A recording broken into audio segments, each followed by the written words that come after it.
Tonight I ordered a targeted military strike on the airfield in Syria from where the chemical attack was launched.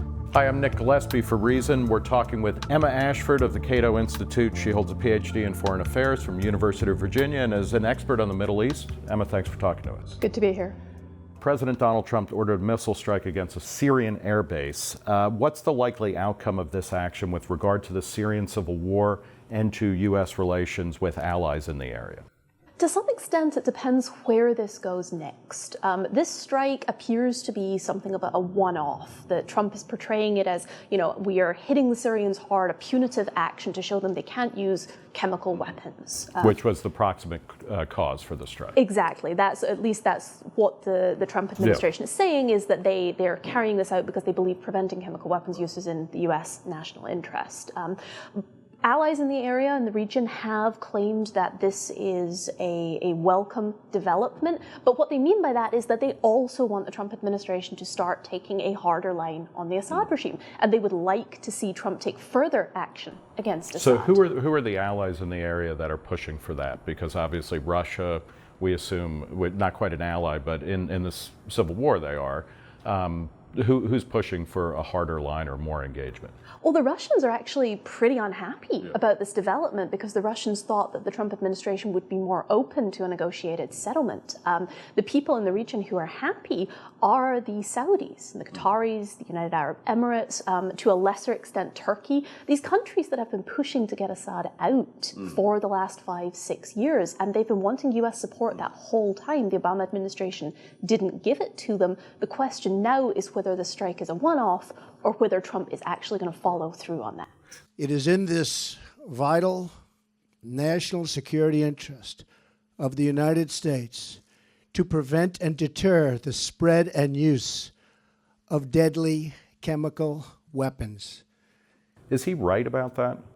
So it's a difficult question, right? I mean, I think we all benefit from the norm and indeed the international law against chemical weapons use. But they're not actually particularly good weapons of war. And if you look at the Syrian situation, the Assad regime killed less than 100 people in this chemical weapons attack the other day. They've killed thousands, hundreds of thousands over the last 6 years. And yet we don't appear to find that to be a national security interest or a problem for us. And so it's really, again, not clear whether Trump thinks this is a humanitarian intervention or whether he thinks that it's a security intervention. Does he think that we are threatened by Syria's chemical weapons? Should the U.S. be doing humanitarian interventions in Syria as opposed to, and that's leaving aside whether or not it is a security one, but...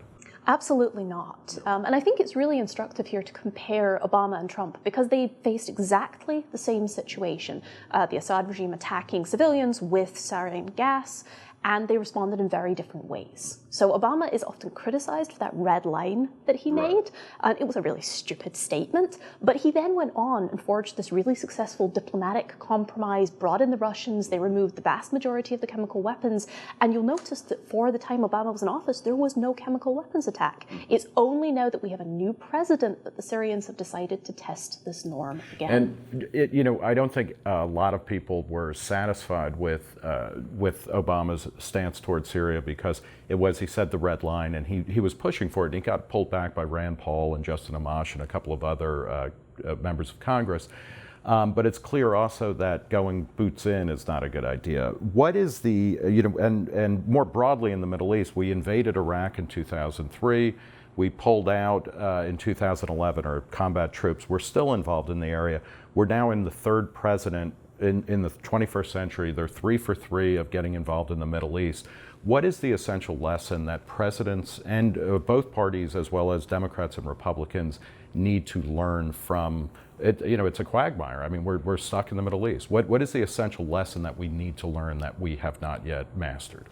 You know, if we go back to that Obama decision not to intervene in Syria in 2013, I think it's pretty clear that he had learned the lessons of Iraq and then particularly of his own failed intervention in Libya.